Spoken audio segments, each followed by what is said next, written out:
Hello दोस्तों, स्वागत है आपका एनए मेडिकल क्लासेस में। दोस्तों, आज का हमारा टॉपिक है एंडोक्राइन सिस्टम। तो एंडोक्राइन सिस्टम को हम अंतःस्रावी तंत्र भी बोलते हैं। तो सबसे पहले हम एंडोक्राइन सिस्टम का इंट्रोडक्शन पढ़ लेते हैं। तो जो एंडोक्राइन सिस्टम होता है, the endocrine system is a network of gland that produce and secret hormones. यानी कि अंतःस्रावी तंत्र ग्रंथियों का एक नेटवर्क है जो हार्मोन का उत्पादन और स्त्राव करता है। These hormones regulate various processes in the body, including growth, metabolism and reproductive functions. यानी कि ये हार्मोन शरीर में विकास, चयापचय और प्रजनन कार्यों सहित विभिन्न प्रक्रियाओं को नियंत्रित करते हैं। तो जो एंडोक्राइन सिस्टम होता है उसके अंदर 8 प्रकार के ग्लैंड आते हैं, जिनमें pineal gland, pituitary gland, thyroid gland, thymus gland, adrenal gland, pancreas, ovary और टेस्टिस आते हैं। तो अब हम इनको एक एक करके पढ़ लेते हैं। तो सबसे पहले होता है हाइपोथैलेमस। तो जो हाइपोथैलेमस होता है वो located in the brain, it links the nervous system to the endocrine system help of the pituitary gland. यानी कि यह मस्तिष्क में स्थित होता है और यह तंत्रिका तंत्र को पिट्यूटरी ग्रंथि के माध्यम से अंतःस्रावी तंत्र से जोड़ता है।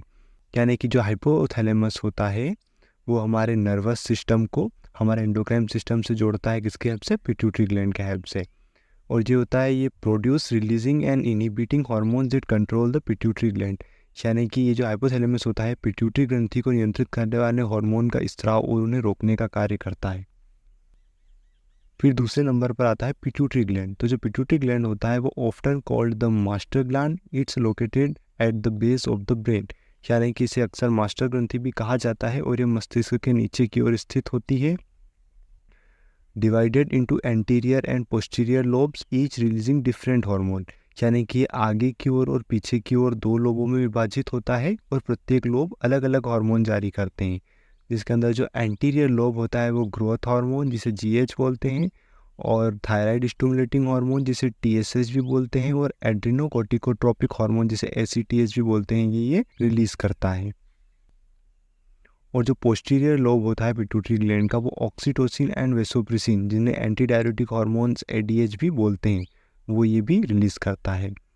फिर थर्ड नंबर पर आता है थायराइड ग्लैंड। तो जो थायराइड ग्लैंड होता है वो located in the neck, it produce thyroid hormone T3 and T4 that regulate metabolism. यानी कि गर्दन में स्थित होता है और थायराइड हार्मोन T3 और T4 का उत्पादन करता है जो चयापचय को नियंत्रित करता है। Thyroid gland also produce calcitonin which helps the regulate calcium levels in the blood। यानी कि यह कैल्सिटोनिन का उत्पादन भी करता है जो कि हमारे रक्त में कैल्शियम के स्तर को नियंत्रित करने में मदद करता है। अब चौथे नंबर पर आता है पैराथायरॉयड ग्लैंड। तो जो पैराथायरॉयड ग्लैंड होता है वो 4 small glands located on the back of the thyroid gland. यानी कि थायरॉयड ग्रंथि के पीछे की ओर स्थित 4 छोटी ग्रंथियां होती हैं जो कि produce parathyroid hormone PTH which regulates calcium and phosphate balance in the blood and bones. यानी कि यह पैराथायरॉयड हार्मोन PTH का उत्पादन करता है जो रक्त और हड्डियों में कैल्शियम और फॉस्फेट के संतुलन को नियंत्रित करता है। फिर पांचवें नंबर पर आता है एड्रिनल ग्लैंड। तो जो एड्रिनल ग्लैंड होता है वह located on the top of each kidney consisting of 2 parts, adrenal cortex and adrenal medulla. यानी कि जो एड्रिनल ग्लैंड होता है वो प्रत्येक किडनी के ऊपर की ओर स्थित होता है और इसके 2 भाग होते हैं, एक होता है एड्रिनल कॉर्टेक्स और एक होता है एड्रिनल मेडुला। तो जो एड्रिनल कॉर्टेक्स होता है वो produce corticosteroids like cortisol and aldosterone. यानी कि यह कोर्टिसोल और एल्डोस्टेरोन जैसे कॉर्टिकोस्टेरॉइड का उत्पादन करता है। और जो एड्रिनल मेडुला होता है वो produce adrenaline, epinephrine and NOR adrenaline, nor epinephrine. यानी कि यह एपिनेफ्रिन और नॉर एपिनेफ्रिन का उत्पादन करता है। और छठे नंबर पर होती है पेनक्रियास। तो जो पेनक्रियास होती है वो located behind the stomach, it has both endocrine and exocrine functions. यानी कि यह पेट के पीछे की ओर स्थित होता है और इसमें अंतःस्रावी और बहिस्रावी दोनों कार्य होते हैं। तो जो एंडोक्राइन पार्ट होता है इसका वो islets of Langerhans produce insulin and glucagon to regulate blood sugar levels. यानी कि अंतःस्रावी भाग जो होता है इसका वो लैंगरहैंस के आइसलेट रक्त में शुगर के स्तर को नियंत्रित करने और इंसुलिन और ग्लूकोजन का उत्पादन करते हैं। फिर सातवें नंबर पर होता है पीनियल ग्लैंड। तो जो पीनियल ग्लैंड होता है वो located in the brain, it produce melatonin which regulates sleep wake cycles.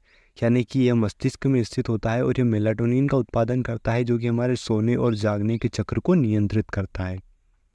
फिर 8वें नंबर पर आते हैं ग्लैंड्स गोन्ड्स, जिन्हें हम ओवरीज एंड टेस्टिस भी बोलते हैं।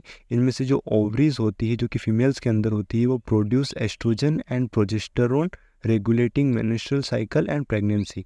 यानी कि जो अंडाशय होता है वो महिलाओं में होता है, ये मासिक धर्म चक्र और गर्भावस्था को नियंत्रित करते हुए एस्ट्रोजन और प्रोजेस्टेरोन का उत्पादन करते हैं।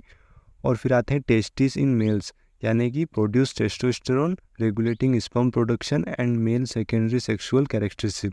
यानी कि वृषण जो होते हैं वो पुरुषों में होते हैं, टेस्टोस्टेरोन का उत्पादन करते हैं और शुक्राणु उत्पादन और पुरुष माध्यमिक यौन विशेषताओं को नियंत्रित करते हैं। तो दोस्तों अब हम जो मेन हार्मोन्स होते हैं उनके फंक्शंस के बारे में पढ़ लेते हैं। तो जो हार्मोन्स होते हैं वो hormones are chemical messengers that travel through the blood stream to target organs. Here are some key hormones and their functions. यानी कि हार्मोन्स रासायनिक संदेशवाहक होते हैं जो रक्त प्रवाह के माध्यम से टारगेटेड अंगों तक पहुंचते हैं। और यहाँ पर कुछ प्रमुख हार्मोन उनके कार्य दिए गए हैं, जिनमें से इंसुलिन होता है जो कि लोअर्स ब्लड ग्लूकोज लेवल्स, यानी कि यह रक्त में शर्करा के स्तर को कम करता है। फिर होता है ग्लूकाजोन, जो ग्लूकाजन होता है वो राइसेस ब्लड ग्लूकोज लेवल्स, यानी कि रक्त में शर्करा के स्तर को बढ़ाता है। फिर होता है कोर्टिसोल, तो जो कोर्टिसोल होता है वो manage stress response metabolism and immune system. यानी जो कोर्टिसोल होता है वह तनाव प्रक्रिया, चयापचय और प्रतिरक्षी प्रतिक्रिया को प्रबंधित करता है। और फिर होता है थायराइड हार्मोन, जिनमें T3 एंड T4 आते हैं।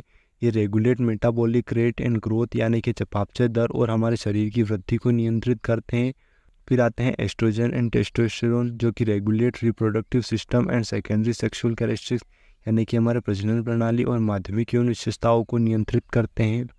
तो दोस्तों ये था हमारा आज का वीडियो। अगर आपको ये वीडियो पसंद आया हो तो चैनल को सब्सक्राइब कीजिए, वीडियो को लाइक कीजिए और अपने दोस्तों में ज़्यादा से ज़्यादा शेयर कीजिए। मिलते हैं नेक्स्ट वीडियो में, तब तक के लिए बाय बाय।